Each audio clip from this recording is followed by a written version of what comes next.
probably been a long time since you've had a visitor. I hope you don't mind pop-ins.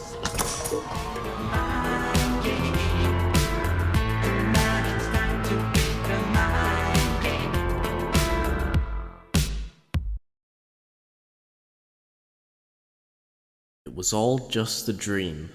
Now, if you're a literacy teacher and hearing this, you're probably frothing from the mouth right now, clenching your Shakespeare books in pure rage. And I completely get why. We are taught so much how this one statement is one of the laziest things when it comes to storytelling. And honestly, yeah, they're right. Especially for books and films. It's just an easy way to retcon bad shit and make it obsolete at the end of any narrative. Now on the other hand, this sentence in games is a completely different story. Dream segments in any game are usually the most enjoyable creative sections in my opinion. I feel like it's where the designers can truly embrace their creativity and create some cool ass levels that are an absolute treat to go through. But I'm not going to be talking about just the levels that take place in the mind. I'm talking about entire games that take place in the mind. 2 to be specific.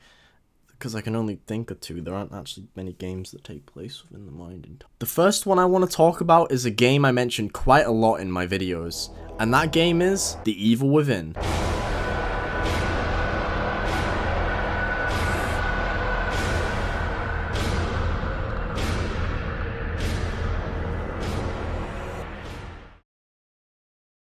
Now, if you don't know much about the game, you probably don't realize that the entirety of it takes place within a brain. To be specific, the main antagonist's brain. You're all inside something called STEM, which is powered by his brain. The gist is, basically, you are in the wrong place at the wrong time and connected to the STEM system wirelessly or some shit. And the fact it takes place inside the human mind is a genius setup for a horror game. It gives the developers the opportunity to make some absolutely fucked up abominations, and they take full advantage of that.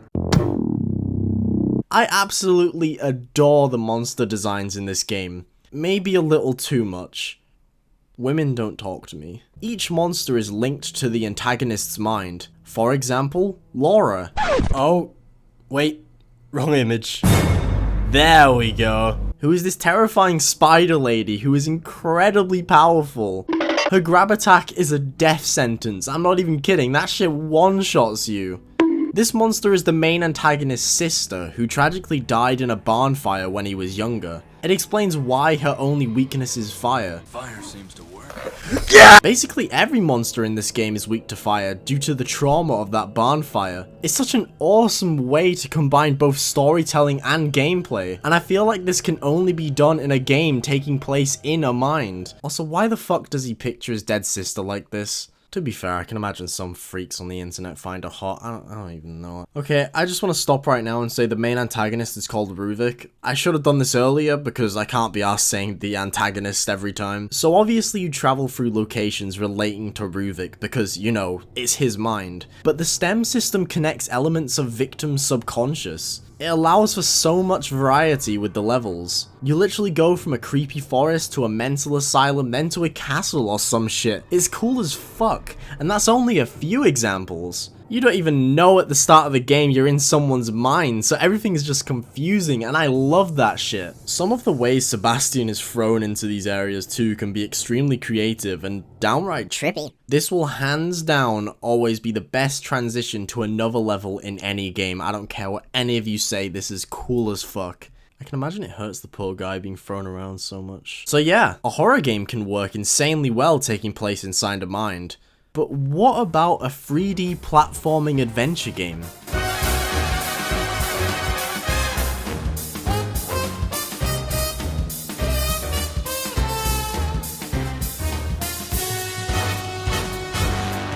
Weirdo.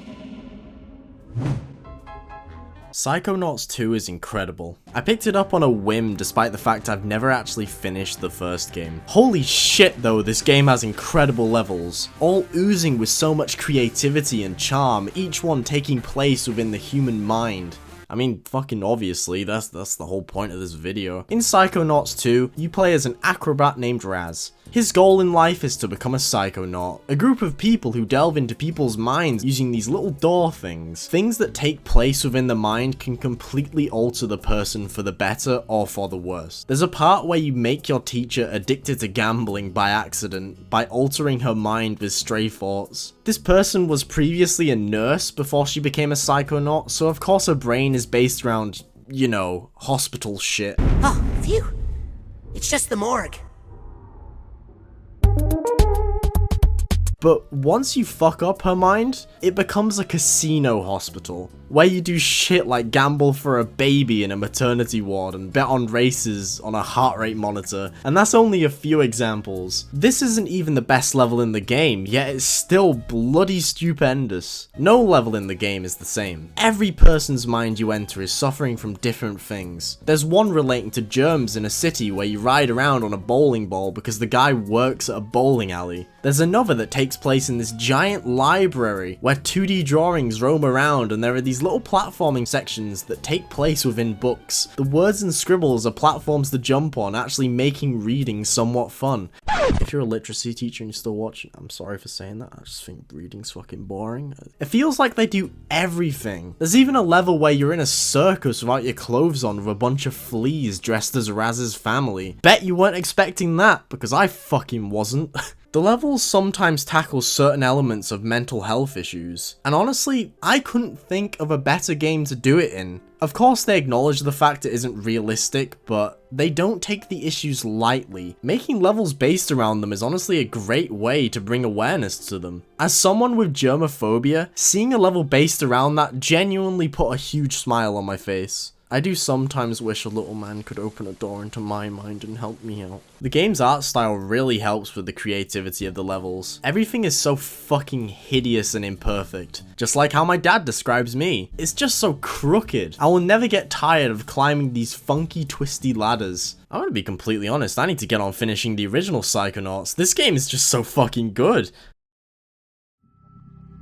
I want to make 2 big videos on both of these games separately and go in depth as to why I love them. Make sure to subscribe if you want to see them when I inevitably make them in the future. Listen though, games industry people, make more games that take place within the human mind. I'm begging you. It opens up so many doors for creativity and there just aren't enough of them out there. If you made it this far in the video, make sure to try out both of these games. They are definitely worth your time.